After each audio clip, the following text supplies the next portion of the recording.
Welcome, I am Darth Vadad.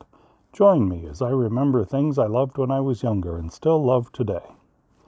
Young Star Wars fans in the 1970s and 80s had many cool action figures to choose from when they wanted toys to help them act out their favorite movie scenes or make up their own stories. But the vehicles for those action figures were some of our most prized possessions. If your parents had a few spare bucks during a shopping trip, you might be able to talk them into getting you a new figure. But if you wanted a vehicle or playset, you probably had to wait until a birthday or holiday. If you got an allowance for doing chores, maybe you could save up for a special purchase. I didn't know anybody who had all the ships and figures, but when my friends and I brought our separate collections to play together on the front porch or our bedrooms, one of the highlights was getting to try out a vehicle you didn't have. Probably my first Star Wars vehicle was Luke Skywalker's land speeder. The speeder had pegs on the back of the seats, so you could keep your C-3PO and R2-D2 from falling off while pretending to zip across the sands of Tatooine. A spring mechanism toggled by the center console lever deployed small wheels under the speeder, so it looked like it was hovering. Eventually I managed to break the top of the lever off, as well as the center engine at the back, but I could still get those wheels working to move my action figures across the floor. The hood even opened up so I could stash some of my figures' weapons and accessories.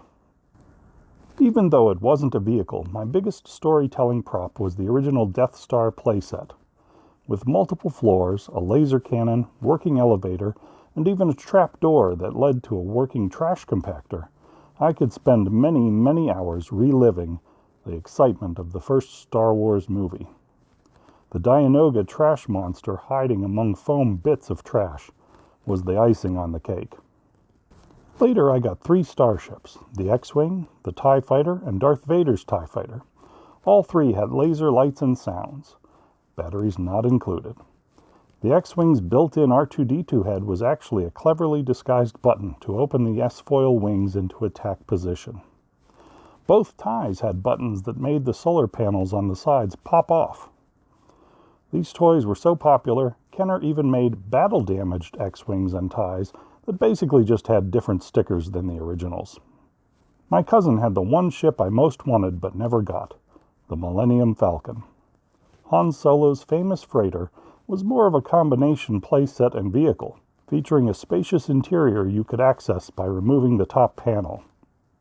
Inside was the famous holochest table, a laser turret seat, a secret floor compartment for hiding from stormtroopers, and even a combat training remote on a string so Luke could practice his lightsaber skills.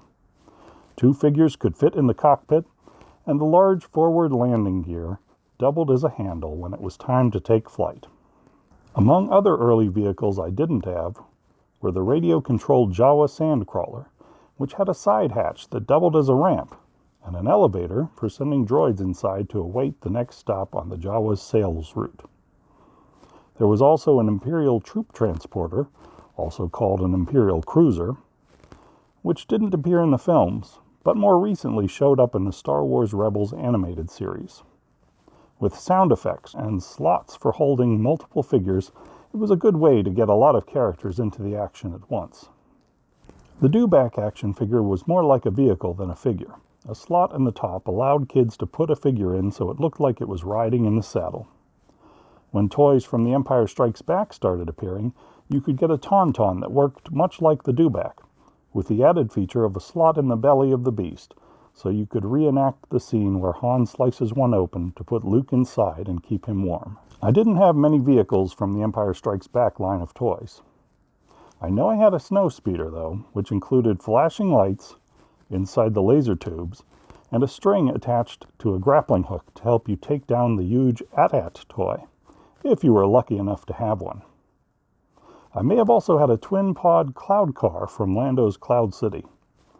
I know I had the Cloud Car pilot action figure when it eventually joined the action figure lineup. I definitely did not have Boba Fett's Slave 1, but it sure would have been fun to play with the Carbonite frozen Han it came with, and the Boba Fett I got by mailing in proofs of purchase from action figures. The Rebel transport vehicle I saw in commercials and on the card backs from my figures was more of a storage unit, able to hold upwards of 40 figures. Speaking of storage cases, I did have a Darth Vader case, which included labels for many of the available figures at the time.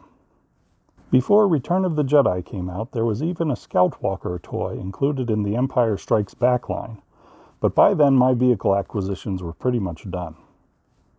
Still, I had a decent collection of toy vehicles to put my Return of the Jedi figures in, even if many of them had broken or failing parts by then.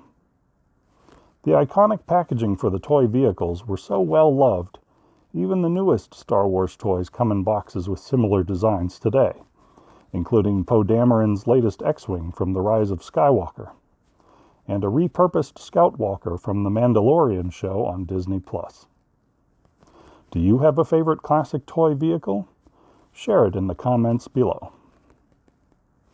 If you enjoyed this trip down memory lane, tap the like button and subscribe for more Darth Vadad videos, or consider joining my Patreon page at www.patreon.com/DarthVadad. Thanks for watching, and have a great day.